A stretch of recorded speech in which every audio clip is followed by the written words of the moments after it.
mudei de ideia. E hoje, gente, como vocês estão vendo, o blog está começando a receber sim muita visita e só visita ilustre. Hoje eu estou com o Jair Júnior, que é meu tio, para quem não conhece. E ele já apareceu aqui no canal por conta desse livro aqui, o Fragmentos, o livro de teorias, que tem resenha, eu vou deixar linkado nos cards, e Uma Estrada para a Vida. E agora também nós temos um livro novo, todo seu, Jair, pode falar rapidamente, porque o tema do canal, do vídeo hoje é outro, né? Isso.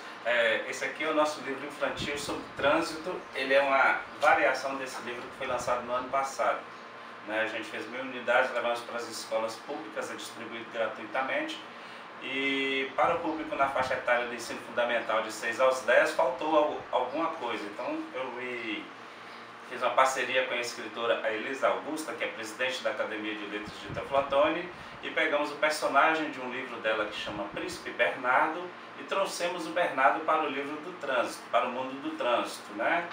E aí a gente faz uma historinha toda colorida, vai às escolas, e justamente para poder chegar de forma didática para as crianças menores como se comportarem nas rodovias, nas faixas de pedestres, nas calçadas. Então a gente está fazendo esse trabalho, lançamos agora na Semana do Trânsito em setembro, 1000 exemplares que se esgotaram rapidamente. Isso, e esse daqui vai ter resenha em breve no canal com a participação especial da Duda, porque se a gente vai falar de um livro infantil, nós vamos ter uma criança, né? Mas então, gente, o assunto do vídeo hoje é outro. Eu estou lançando aqui no canal um quadro que é o Perfil Literário, que foi uma inspiração que eu vi do canal da Luli de Verdade, que ela faz sobre cinema, e eu resolvi adaptar para a questão dos livros. E aí que o Jair vai responder 5 perguntinhas básicas e que ele já veio assim preparado, né, Jair?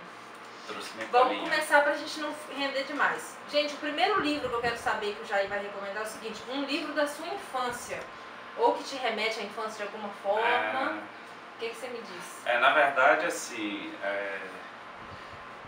são livros que a gente lê quando eu tenho idade de 9 anos, 10 anos, foi quando eu li esse livro específico.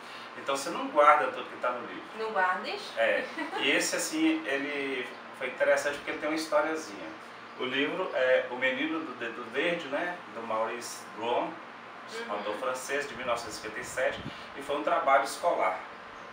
A professora passou para a gente fazer uma prova depois sobre o conteúdo do livro. Só que assim, a gente não tinha dinheiro para comprar o livro, né? Faltava recurso, então a gente tinha que procurar alguém que tivesse e tal, e eu não encontrei esse livro. E nem na biblioteca tinha? Não tinha na biblioteca. Não devia ter suficiente também, né? Que é uma falha, o professor tinha que indicar o livro que tem na biblioteca. Aí, a historiazinha desse livro é porque eu tinha uma prima, que hoje ela é autora, poetisa, ela é Teoflotone, Kátia, né? Tem resenha do livro da Kátia no blog, depois eu vou deixar aqui embaixo na descrição também. E aí no sábado à tarde eu descobri que a Kátia tinha esse livro, a prova era na segunda. Aí haveria um evento social e ela falou assim: eu levo para você durante o evento porque eu tenho que terminar de ler. Então enquanto acontecia o evento, a faixa de 2 horas, eu fui folheando o livro, 160 páginas, e lendo páginas salteadas. Né? E infelizmente quando terminou o evento eu não cheguei ao final do livro. Aí eu fiz a prova, tirei nota 9. Nossa! E errei a questão crucial: qual era o segredo do Tistu, que é o personagem. Tá. E eu não vou falar porque, né, depois os leitores... Né, mas é um livro assim que eu achei muito, muito interessante pelo conteúdo. Para aquela época, o autor já tinha pensado na questão de preservação ambiental, natureza, e acabou que hoje é um livro super atual. Né? E ele tem só observação também, porque tem um pedacinho lá que vai haver um combate, uma coisa assim. O Tistu, ele chega, ele tem um dedo verde que nasce flores onde ele encosta. E aí havia canhões, o pessoal preparado para a batalha. Aí para resolver aquele impasse, ele chegou e começou a pegar nos canhões e foi nascendo flores nos canhões. Que lindo! Isso é infantil, mas isso serve para adulto também. Aí entra uma observação minha, porque o Geraldo André fez a música, para não dizer que eu não falei de flores. E aí ele fala: e acreditam nas flores vencendo o canhão, vem, vamos embora. Talvez ele tenha pego a inspiração justamente daquela ideia. Bem lá de trás. Nós vamos ter que providenciar esse livro para ler, mesmo sendo um livro infantil. Hoje a gente precisa de mais flores. Com certeza. Fragmentos também fala muito disso, né? Sim, com certeza. Tá, e agora nós temos a segunda pergunta. Um livro que te faz sorrir, ou que te faz bem, que te deixa leve. Eu sempre li muito livro de aventura, muito livro de ficção, né? E assim, de rir mesmo. Também, né, Jair? É uma mistura, que nem eu, né? Muita coisa misturada. Acho que seu perfil não é muito bem definido exatamente. Não. E para ler de rir mesmo, eu gostava era de quadrinho, revista média, essa coisa assim, aquela besteira que tinha um politicamente incorreto.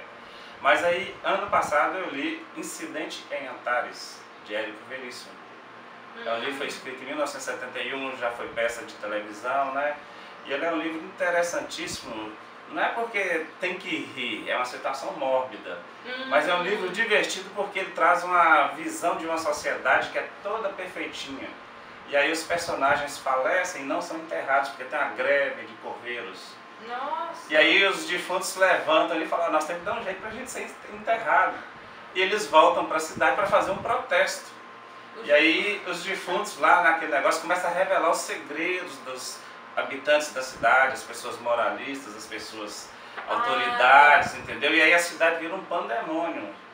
Até que no final, né, a coisa se ajeita. No final você termina de ler pra você saber, né? E tem um detalhe interessante porque ele começa a história da matriarca, né? E ela começa desde a virada do século XIX para o XX, e aí tem uma roupagem política que é a ascensão de Getúlio Vargas, que era gaúcho, e aí vai até quando ele vira presidente, e depois a Revolução de 64. Então ele tem um fundo político da história do Brasil. Achei muito legal a combinação. É um livro bacana para recomendar mesmo. Vamos para a pergunta número 3. O livro que te faz chorar, ou que te deixa triste, deixa assim, introspectivo. No cinema eu já vi alguns filmes que chegou a dar uma olhada nos olhos, né? Não é machismo não. Mas assim, a gente emociona Mas mesmo. nem todo mundo chora lendo, né? Para ler, eu acho que às vezes o livro você não chega a chorar por fora. Justamente. Mas você chora por dentro. Assim, é um livro que eu fiquei muito assim... Você fica pensando no livro. Foi os 100 Anos de Solidão, do Gabriel Garcia Marques. Com esse nome aí dá pra ficar pensando mesmo. 100 Anos de Solidão. O Gabriel Garcia Marques é um autor colombiano, foi Prêmio Nobel de Literatura em 1982. E é um livro assim, que conta a saga de uma família, desde o rapaz quando ele casa com a moça, né, o Zé Arcádio, com a Úrsula, né? E a Úrsula, ela vai ser a matriarca dessa família que vai viver 114 anos mais ou menos, vai vendo os filhos, os netos, os bisnetos, tataranetos, e até assim ela velhinha, até o final da história. E eu achei fantástico assim, porque vai repetindo os nomes e os filhos têm praticamente os mesmos nomes dos tios, dos pais, e ela acaba sendo o registro de uma sociedade que vai sendo uma decadência. Hoje, de certa forma, eu me lembro a situação nossa no Brasil aqui, que a gente está numa certa decadência. Entendi. Então isso me deixou muito... Dá pra deixar triste por dentro, né? Entendi. Bem triste por dentro. Tá, agora continuando na vibe de coisa negativa, digamos assim, um livro que você não gosta. Aí esse é um detalhe, porque assim, é uma opinião muito pessoal, não é uma crítica ao autor, e eu não tenho capacidade para isso, mas eu não gostei desde a primeira linha do livro A Cabana. Eu também não. Pois é. É um dos poucos livros que eu paro para, infelizmente, reclamar, porque eu também não gosto de reclamar de um livro, porque existe público para todo mundo. Com certeza. Só que Cabana também não... A Cabana, assim, ele é um livro, na minha opinião, eu tenho que frisar bem, é minha opinião, tá, gente? É um livro pretensamente religioso, mas eu acho que é um livro que é de uma desonestidade intelectual imensa. Tá? Eu gostei dessa colocação. Resumiu bem o que eu pensava. Isso, por quê? Porque o autor, ele quer fazer uma apresentação de Deus, da Trindade, e um contato mais íntimo com a divindade. E assim é maravilhoso, as palavras, as colocações, a figuração toda. Fizeram até o filme, né? Você viu o filme? Não assisti o filme, não tive interesse. Mas o problema é o seguinte, ele desconstrói toda a base religiosa do cristianismo. É um trabalho literário desconstrutivo. Então não gostei disso porque ele usou uma imagem positiva fazendo uma ação negativa. Eu achei muito desonesto. Eu também concordo. Então, e agora para finalizar, a última pergunta. Um livro que você recomenda e não pode ser nenhum dos seus livros. Senão, né, não vale, gente. Né? Um livro que você recomenda que não seja seu. Gente, isso que dá entrevistar autor, porque a pessoa tem que ficar limitando as perguntas. Na verdade, o livro que você recomenda é um livro que você gosta muito.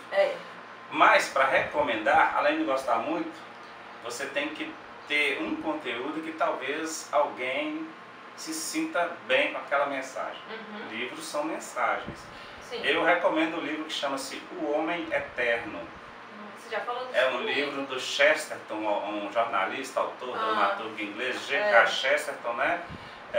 Ele é um autor considerado católico, mas assim, o cara escreve de tudo. Mas ele é complexo. O livro Tremendas que ele não é um livro fácil de você entender. Não é. Na verdade, o Chesterton... Ele não é um cara simples de entender. O Chesterton, na verdade, o cara era tão inteligente que naquela época, na virada do século XIX para o XX, Bernard Shaw, H.G. Wells, que eram os ateístas famosos, faziam aquelas coisas todas, né? Ele, de frente, ele confrontava esses caras todos num debate, ele contra 10, contra 12, e ele defendia a postura religiosa dele. Mas o livro, eu recomendo O Homem Eterno, não pela questão somente espiritual, porque ele vem recontando a história da humanidade desde a pré-história até o nascimento de Jesus, e depois do nascimento de Jesus, como foi a fundação da Igreja Católica, né, e como ela está até hoje. Mas principalmente a primeira parte eu achei interessante porque ele usa os argumentos que os ateístas citados usavam naquele momento para, sobre esses argumentos deles, ele fazer uma base filosófica e comprovada do que era a verdade. Então ele sempre é um cara que busca a verdade. E aí você tem a questão da pré-história, o homem pré-histórico. Como é que o homem pré-histórico, se a história começou com o homem? Não deveria haver homem pré-histórico. É igual ter hoje curso de pós-doutor. Se você já é doutor, como é que você vai ser um pós-doutor? E está em moda ser pós-doutor, né? Então são palavras repetitivas. E o Chesterton vem e ele tem um estilo de escrever que é fantástico, porque ele vai apresentando as ideias, fazendo aquele colorido nas linhas, mas quando chega no final, é como se uma música clássica que está acelerando no final, assim, para ter aquele grande final, ele encerra tudo no último parágrafo. Aí ele encerra aquele último parágrafo, é um contexto, beleza, e aí você está pronto para começar o próximo capítulo. Então, assim, achei a forma de escrita dele que eu queria deixar para os nossos leitores, né? Entendi. É uma coisa, assim, interessante. Na verdade, o que ele fez é o que está no livro 100 Anos de Solidão, que o Gabriel Garcia Marques, no final, na última página, ele fecha a história. Assim, né? Isso. E o Chesterton faz isso em cada capítulo. É para matar a gente de ansiedade. Então não é um livro só religioso, é um livro de literatura mesmo, a pessoa lê e vê um estilo de escrever muito agradável. Uma coisa eu percebi, em 5 livros eu já consegui traçar o seu perfil literário. Se fala de meio ambiente, se fala de política. Também. Um pezinho na religião, é o seu perfil literário, acabei de descobrir. Talvez seja isso, o meio ambiente é nossa obrigação. É nossa obrigação. A política é nossa ação. É um mal necessário. Política é um mal necessário. Né? E a religião seria como a definição aí? A religião, ela é poder. Né? Religião é poder. Então você tem que estar distinguindo o que é o poder humano atuando sobre você e o que é o seu poder de concentração, dedicação e fé atuando com a divindade. Entendeu? Então assim, você tem que saber para quem você adora. Ou você adora o governo e a política normal, ou você adora a divindade. Tá vendo, gente? Então, assim, o canal ele é muito útil, que ele faz o perfil literário da pessoa. Mas enfim, eu espero que vocês tenham gostado das recomendações do livro Jair, de todos esses. Eu não tinha lido nenhum, né? A Cabana. O único que eu tinha lido em comum é Cabana. Eu tenho vontade de ver o filme, depois a gente combina de ver o filme e fazer uma resenha crítica, filme e livro. Mas vamos pensar nisso depois.